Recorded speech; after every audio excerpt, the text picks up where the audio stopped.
ओम शांति। आज हम सुनते हैं ब्रह्मा कुमारी दादी धैर्यमणि जी से। दादी धैर्यमणि, जिनका लौकिक नाम पालू है, उस समय थे दादी जब ये पुस्तक छपी थी। अभी तो नहीं है पालू दादी। हम लोग भी पालू दादी से मिले हैं। दादी पांडव भवन में रहते थे। बाबा ने उनका नाम धैर्यमणि रखा। उन्होंने दिल्ली, हापुड़, मेरठ, अमृतसर, अजमेर, मद्रास, लखनऊ, मथुरा में ईश्वरीय सेवाएं की। वर्तमान समय आबू रोड स्थित संगम भवन में सेवारत थी। अभी तो नहीं है। पालू दादी भी बाबा के पास चले गए। तो ब्रह्मा कुमारी दादी धैर्यमणि जी अपना अनुभव सुनाते हुए कहती हैं कि सन 1937 में मैं पहली बार अपनी बहन भगवती के साथ सत्संग में आई। अभी इसके पहले भगवती दादी का अनुभव सुने, जो पालू दादी की बहन थी। जाते ही मुझे मम्मा ने देख लिया। उसी समय मम्मा ने मुझे गले लगाया और टोली खिलाई एवं मुस्कुराई। मैं भी मुस्कुराई तो मम्मा ने कहा, कल भी आना। मैं उस दिन से रोज जाती रही। ज्ञान सुना तो बहुत अच्छा लगा। मम्मा ही मुझे ज्ञान प्राप्त करने तथा यज्ञ में लाने के लिए निमित्त बनी। मैं बहुत छोटी थी, इसलिए मम्मा ने कहा, तुम ओम निवास में रहकर ज्ञान योग की पढ़ाई करो। मेरे माता पिता तो छुट्टी नहीं दे रहे थे। मम्मा ने मुझे युक्ति बताई कि जब माँ बाप बहुत खुशी में हो तब तुम जाकर उनकी गोद में बैठो और प्यार से उनसे छुट्टी मांगो तो अवश्य दे देंगे। और ऐसे ही हुआ। एक दिन जब मेरे माँ बाप बहुत खुश मूड में थे तो मैंने उनसे छुट्टी मांगी और पिताजी ने पत्र लिखकर दे दिया। साथ में उस पर माता जी के हस्ताक्षर भी करवाए। इस प्रकार मम्मा ने मुझे लौकिक बंधन से मुक्त कराने में बहुत मदद की। कर्म इंद्रिय जीत महाकाली, योग कैसे करें, यह भी मम्मा ने हमें सिखाया। वे अपने साथ संदली पर बिठाकर हमें योग कराती थी। हमारी अवस्था को चेक करती थी। कर्मणा सेवा करते समय भी मम्मा अपनी ही स्थिति में रहती थी। मैंने एक बार मम्मा से पूछा कि मम्मा, आप अभी गेहूं साफ कर रही हैं, अभी आपका क्या संकल्प चल रहा है? तो मम्मा ने कहा, हम गेहूं साफ नहीं कर रहे हैं, हम साक्षी दृष्टा होकर कर्म इंद्रियों से साफ करा रहे हैं। मैं नहीं कर रही हूं, करा रही हूं। उस समय ज्ञान का विस्तार उतना नहीं था, लेकिन मम्मा बाबा को देख देख कर हमने जीना सीखा, जीवन बनाया और गुणों को अपनाया। मम्मा का जीवन नेचुरल था। उनका स्वभाव बहुत सरल था। मिठास थी उनके व्यवहार में। उनमें सदा ये भाव रहता था कि सबको आगे बढ़ाएं। मम्मा हरेक की योग्यता और विशेषता अनुसार वही कार्य दिया करती थी जो वह सहज कर सके। मम्मा सबकी पालना कर मम्मा बनी। सबको माँ की ममता देकर मम्मा बनी। सबको अपना बनाकर मम्मा बनी। अपनी पवित्रता, निस्वार्थ प्यार की शक्ति से सबको आकर्षण कर मम्मा बनी। मम्मा में सहजता थी। मम्मा मुझे श्री लक्ष्मी और जगदम्बा की मम्मा में मुझे श्री लक्ष्मी और जगदम्बा की भासना आती थी। मम्मा ने हमें यह विशेषता सिखाई कि किसी से भी वैर भाव नहीं रखना है एवं किसी का अवगुण देखना और न ही अपनाना, नहीं देखना और न ही अपनाना। चंद्रकांति में योग करने वाली सजग साधिका हफ्ते में एक बार हम सुप्रीम पार्टी वाले मम्मा के साथ बैठकर अमृत वेले योग करते थे। जब मम्मा चांदनी में बैठ योग करती थी तो हम भी जाकर एक कोने में बैठ योग करती थी। कभी कभी मम्मा को ही अपने ग्रुप में बुलाते थे और मम्मा 3:30 से 4 बजे तक हम सबको योग कराती थी। जब मम्मा के सामने बैठ हम योग करते थे तो हमें ज्ञान चंद्रमा के शीतल प्रकंपनों से शांति धाम का अनुभव होता था। इस प्रकार मम्मा ने हमें योगी के साथ साथ योग्य बनाया। मम्मा अमृत वेले 2 बजे उठकर अकेले में योग करती थी। वो 3:30 बजे तैयार होकर बाहर आती थी। 4 बजे से 5 बजे तक सामूहिक योग होता था, उसमें मम्मा अवश्य आती थी। उसके बाद स्नान आदि नित्य क्रम पूरा करती थी। नाश्ते के बाद 9 बजे प्रातः मुरली क्लास होती थी, उसमें आती थी। उसके बाद एक एक बहन को संदली पर बिठाकर ज्ञान की कोई ना कोई पॉइंट पर समझाने के लिए कहती थी। इस प्रकार मम्मा सबको भाषण करना, क्लास करना सिखाती थी। उसके बाद सेवा करते थे। दोपहर के भोजन के बाद विश्राम होता था। मम्मा 5 बजे ऑफिस में बैठती थी और यज्ञ वत्सों को टोली खिलाती थी। जब हमें कभी कभी मम्मा से टोली खाने का मन होता था तो हम वहां जाकर मम्मा से टोली लेते थे। बाद में मम्मा ऑफिस का कामकाज देखती थी। उस समय मैं यज्ञ में मुरली लिखने की सेवा करती थी। शाम को हम भी यज्ञ सेवा जैसे अनाज साफ करना, सब्जी काटना आदि करते थे।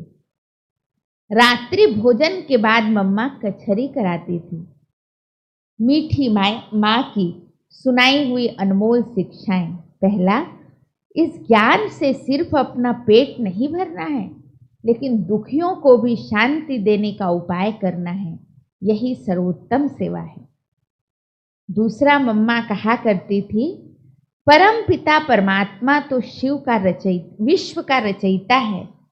वो तो नई दुनिया रचने का काम कर ही लेगा, लेकिन तुम बच्चे स्वयं अपने विकारों का विनाश और दैवी गुणों की रचना करो। जैसे किसी के शरीर पर कोई बोझ रखा हो तो वो जल्दी जल्दी चल नहीं सकता, धीरे धीरे चलेगा। इसी तरह तुम बच्चों के सिर पर भी पापों के बोझ की बहुत भारी गठरी है। अगर तुम भी जल्दी जल्दी उन्नति को पाना चाहते हो तो पहले पापों की गठरी उतारो, अर्थात आत्मा के पिछले पापों को दग्ध करो। इसकी युक्ति यही है कि श्वास अपने परम पिता परमात्मा शिव को याद करो, उनके साथ सर्व संबंध जोड़ पूरा हक जमाओ कि 21 जन्मों तक दैवी स्वराज्य प्राप्त करके रहेंगे। ऐसा दृढ़ संकल्प अंदर में पक्का हो।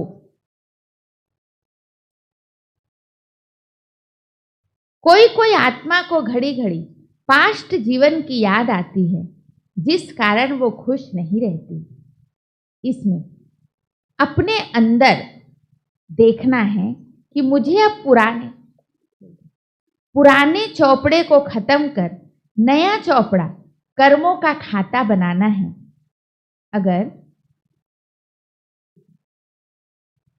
नए में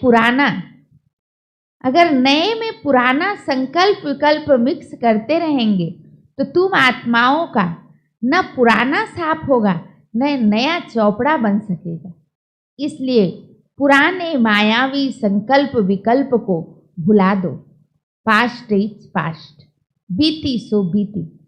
तुम आत्माओं का नया ईश्वरी जन्म हो गया तो सदा खुशी में रहो। सर्विस करने का मतलब अपने जीवन को आदर्शमय जीवन बनाना है, जिससे अन्य आत्माओं के ऊपर प्रभाव पड़ सके। अब तुम सच्चे राम की सच्ची सीताएं बनी हो तो रावण की कोई भी निशानी अपने पास न रखो। मातेश्वरी जीवन भर अटल अडोल और एक रस रही। ब्रह्मा कुमारी रहने दो। ब्रह्मा कुमारी दादी कुंज जी अपना अनुभव सुनाते हुए कहती है कि मैं तो बाल अवस्था में बांधेली थी। हम लोगों को यज्ञ में आते ही मम्मा की पूरी पालना मिली। मैं कई बार घर से बिना खाए आती थी। पता नहीं मम्मा को कैसे मालूम हो जाता था। वे हमें बिठाकर खुद भोजन खिलाकर घर भेजती थी और हमारे अंदर हिम्मत और उमंग उत्साह भरती थी। जिन कन्याओं को अपने माँ बाप से छुट्टी नहीं मिलती थी वे ओम मंडली के ओम स्कूल में पढ़ने आती थी। उनमें से मैं एक थी। वहाँ हमारी पालना मम्मा से होती थी। मम्मा को देखने से ही लगता था कि जैसे वो हमारी माँ है। मम्मा हमें कहती थी कि बांधेलियों को तुम्हें ऐसे छुड़ाना है जैसे कि सती सीता को हनुमान ने रावण से छुड़ाया। मम्मा युक्तियां बताकर शक्ति भरकर हमें निडर बनाती थी। उस समय मैं 9 साल की थी। मम्मा का शिव बाबा के साथ साथ ड्रामा के ऊपर भी अटल निश्चय था। मम्मा ड्रामा के ऊपर हमें 2 घंटे क्लास कराती थी। मम्मा कहा करती थी, जितना बाबा पर निश्चय है उतना ही ड्रामा पर भी निश्चय होना चाहिए। तभी आप ईश्वरीय जीवन में एक रस अवस्था में रह सकेंगे। मम्मा के सारे जीवन में हमने देखा कि ड्रामा पर अटल और अचल होने के कारण वे हमेशा एक रस रहती थी। पूरे युद्ध स्थल यज्ञ के कारोबार में बाबा ने मम्मा को ही आगे रखा। यज्ञ ही मम्मा के नाम पर था। स्थापना के हर कार्य में जितनी भी परीक्षाएं आई, मम्मा ने शिव शक्ति सेना का नेतृत्व किया। कितनी भी कठिन परिस्थितियां आई, विघ्न आए, लेकिन मम्मा ने हंसते हंसते अचल अडोल होकर सामना किया और विजय प्राप्त की।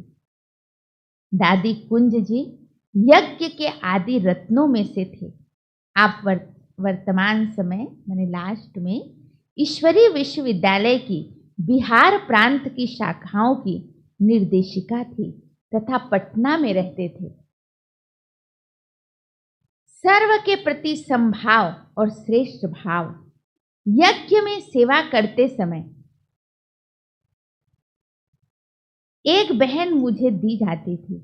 मुझे कहा जाता था कि उसको साथ लेकर सेवा पूरी करो। मैं मम्मा के पास जाकर कहती थी, मम्मा वो बहुत ढीली ढाली है, बहुत धीरे धीरे काम करती है, मुझे फलानी दो ना, हम दोनों मिलकर जल्दी पूरा करेंगे। तब मम्मा कहा करती थी, तुम कैसे जानती हो कि वो बहुत ढीली ढाली है? मैं कहती थी, मम्मा मैं रोज देखती हूँ ना साथ में काम करते हुए। मम्मा कहती थी, देखो हर एक में कोई ना कोई कमी कमजोरी होती है। मैं माँ हूँ ना, मुझे सबको सेवा का अवसर देकर उसका भाग्य बनाना है। आज उसमें कमी है तुम्हारे में जो कला है उसको देखते देखते कल जाकर वह अपनी कमी कमजोरियों को भर देगी और एक दिन वह भी तुम्हारे जैसे होशियार बन जाएगी। इसलिए सबको साथ में लेकर चलना है। ऐसे हमें प्यार से समझाकर मम्मा शिक्षा देती थी। मम्मा हर चीज में हमारा ध्यान खिंचवाती थी। एक बार कराची में एक बहन ने शरीर छोड़ा। उसकी मात्र 2-3 दिन ही तबीयत खराब रही। इतने में ही शरीर छोड़ दिया। मम्मा ने सबको कहा, देखो, सबको इसकी मृत्यु से सबक सीखना चाहिए। मृत्यु का कोई भरोसा नहीं। यह नहीं समझो हम तो अभी छोटे हैं, जवान हैं, हम तो अभी बहुत दिन जिएंगे। नहीं, काल कभी भी आ सकता है। काल कभी भी आ सकता है। इसलिए रोज रात सोने के पहले अपने आप से पूछो कि मैं अभी ही शरीर छोड़ने को तैयार हूं। आज ही शिव बाबा का बुलावा आए तो एवर रेडी हूं। युक्ति रचकर बच्चों को योग्य बनाया और आगे बढ़ाया। कराची से ही मैं यज्ञ के राशन डिपार्टमेंट में असिस्टेंट के रूप में सेवा करती थी। डिपार्टमेंट की हेड एक बहन थी। जब वह गई तो मम्मा ने मुझे कहा, कुंज, तुम हेड बन ये डिपार्टमेंट संभालो। मैंने कहा, नहीं मम्मा, मैं हेड नहीं बनूंगी। उस समय तो स्टोर भरपूर था, अब बेकरी पार्ट है। अगर मैं किसी को कुछ ना कहूं तो वो मुझे क्या कहेंगे। हेड किसी बड़ी बहन को बनाओ, मैं उसकी असिस्टेंट बन सारे काम करूंगी। तब मम्मा मुझे बाबा के पास ले गई और बाबा से कहा, बाबा देखो, कुंज कहती है राशन डिपार्टमेंट की हेड नहीं बनूंगी। बाबा मुस्कुराए और बोले, ठीक है ना बच्चे, स्टोर शिव बाबा का है, कुंज उसकी इंचार्ज। ये कैसे हो सकता है? वो ठीक बोलती है। शिव बाबा के स्टोर के लिए हेड मैं हूं ना, कुंज मेरी असिस्टेंट बनकर सेवा करेगी। इस प्रकार मम्मा युक्ति रचकर हर बच्चे को जिम्मेवारी देकर अथवा दिलाकर आगे बढ़ाती थी। जब बाबा मुझे सेवा के लिए बाहर भेजना चाहते थे तो मैं बाबा से जुदा होना नहीं चाहती थी। बाबा मुझे जाने के लिए कहते थे तो मैं बाबा को कहती थी, बाबा मैं आपको छोड़कर नहीं जाऊंगी। एक बार बाबा ने मुरली में सभा में कह दिया, देखो, मैंने कुंज को वर्थ ये पाउंड समझा था, वो तो वर्थ नाटे पेनी निकली। फिर भी मैं कहती थी, बाबा मैं आपसे दूर नहीं जाऊंगी। एक दिन ब्रिज कोठी में मम्मा झूले में बिठाकर मुझे कहने लगी, कुंज तुमसे बाबा क्या चाहते हैं? मैंने कहा, मम्मा बाबा चाहते हैं कि मैं सेवा पड़ जाऊं। मेरे में वो शक्ति नहीं है कि मैं बाबा से दूर रहूं। मुरली सम्मुख सुनने के बदले कागज पर पढ़ूं, ये मेरे से नहीं हो सकता। मैं तो वहां रोती रहूंगी और रोती रहूंगी, तो सेवा कैसे करूंगी? तब मम्मा ने कहा, देखो बच्ची, जब बाबा तुमसे सेवा चाहता है तो वे जरूर तुम्हें शक्ति देंगे, डरो नहीं। बाबा को हाँ कहो, कुछ नहीं कहेगा, सब ठीक हो जाएगा। ऐसे समझाकर मेरे में ताकत और उत्साह भरकर मम्मा बाबा के पास ले गई और बाबा से कहा कि कुंज सर्विस पर जाने के लिए तैयार है। मगर मैं एकदम चुप रही। बाबा ने कहा, वो कहाँ बोलती है, चुपचाप खड़ी है। तो मैं धीरे धीरे बोली, बाबा मैं सर्विस पर जाने के लिए तैयार हूँ। मम्मा एक माँ की तरह मेरे में धैर्य, उमंग, उल्लास भरकर बाबा के पास ले गई और सेवा में आगे बढ़ने का सुअवसर प्रदान किया।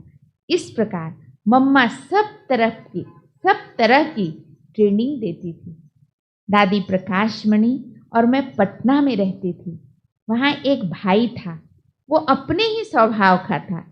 वो हम लोगों को जबरदस्ती करता था कि सेवा करने आप वहाँ ना जाओ, यहाँ ना जाओ। हमने सोचा मम्मा आएगी तो हम मम्मा को उस भाई की सारी बातें बताएंगे। मम्मा के आते ही हमने मम्मा से कहा, मम्मा हम जब आपके साथ बैठते हैं तो उस भाई को हमारे साथ नहीं बिठाना। मम्मा कहती थी, नहीं देखो, मैं उसका गेस्ट हूँ, अतिथि हूँ, अब उसको कैसे शिक्षा दूंगी, तुम लोग सयाने बन जाओ। ऐसे कह कह कर छोटों को भी बड़े बना देती थी। ऐसे वैसे व्यक्तियों को भी कैसे हैंडल करे वो युक्ति भी मम्मा ने सिखाई। ऐसे वैसे को भी कैसे झुका देना ये मम्मा की बड़ी विशेषता थी। जब पटना में सरस्वती की पूजा हुई थी तो उस भाई ने ही मम्मा को जेवर आदि से खूब सजाकर 56 प्रकार का भोग लगाया था। बेहद विश्वास और प्यार।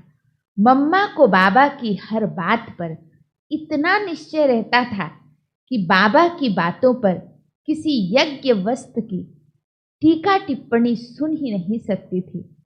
बाबा के महावाक्यों पर बेहद प्यार और विश्वास था।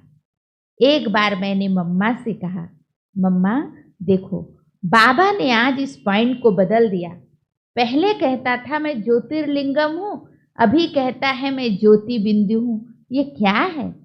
तब मम्मा तपाक से बोली, जब बाबा ने ज्योतिर्लिंगम अथवा ज्योति स्वरूप बताया था तो तुमको साइज माप कर बताया था क्या कि कितना है? ये बात बिल्कुल मम्मा नहीं सुन सकती थी कि बाबा ने पॉइंट बदल दी।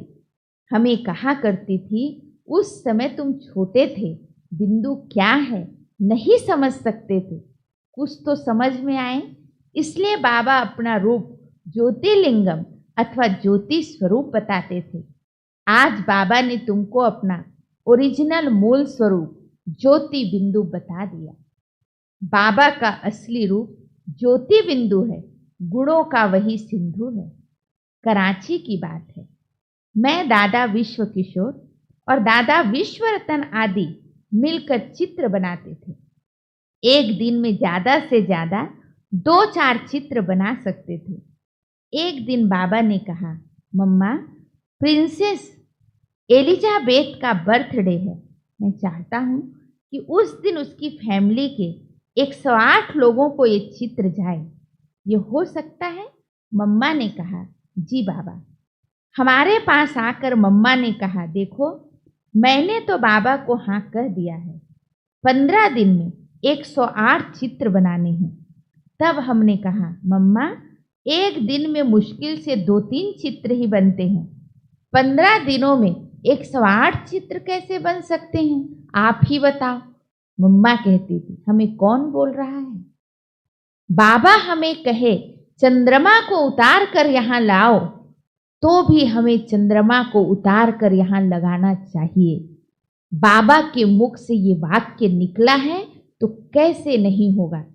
सच में मम्मा एकदम शक्ति रूपा बनकर पूरे विश्वास से बोलती थी। सचमुच वो काम 2 दिन पहले ही पूरा हो जाता था। इतनी शक्ति और दृढ़ विश्वास था मम्मा में। मम्मा गुणों और शक्तियों की भंडार थी, उनका वर्णन करना किसी से भी साध्य नहीं है। मम्मा का शुरू से ही अव्यक्त और फरिश्ता रूप था। हमारा पुरुषार्थ प्रोग्राम प्रमाण होता है, परंतु मम्मा का पुरुषार्थ नेचुरल था, सहज रीति का था, इसलिए उन्होंने सहज रूप से संपूर्णता को प्राप्त किया। मैंने अनुभव किया कि मम्मा के अव्यक्त होने के बाद उनकी पूजा अर्थात जगदम्बा की, दुर्गा की पूजा बहुत ज़्यादा बढ़ी है। अव्यक्त रूप में मम्मा दुर्गा का पाठ बजा रही है। इसके कारण दुर्गा की पूजा और अर्चना बहुत बहुत हो रही है। कलकत्ते में तो देखने वाला दृश्य होता है कि दुर्गा पूजा क्या होती है। हमें तो महसूस होता है कि जब मम्मा साकार में थी तब ज्ञान ज्ञानेश्वरी बन ज्ञान की गंगा बहाई और अव्यक्त होने के बाद दुर्गा का पूरा पूरा पाठ बजाकर भक्तों को गुण और शक्तियों का वरदान दे रही है। मम्मा की जितनी भी महिमा करे फिर भी कम है। शिव बाबा ने ज्ञान का भंडार देकर हमको ज्ञान से माला माल कर दिया, लेकिन मम्मा ने तो प्रैक्टिकल में जीवन की रीति और नीति सिखाकर हमें महान बना दिया। मम्मा शक्ति थी, गुणदायिनी थी, ममता की मूरत थी। हमारा जीवन बनाया, संवारा और योग्य भी बनाया। कल सुनेंगे मातेश्वरी विश्व में एक अनोखा व्यक्तित्व, ब्रह्मा कुमार भ्राता जगदीश जी मम्मा के संबंध में जो अनुभव सुनाते हैं उनके बारे में कल सुनेंगे। लेकिन कल रविवार है।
हमको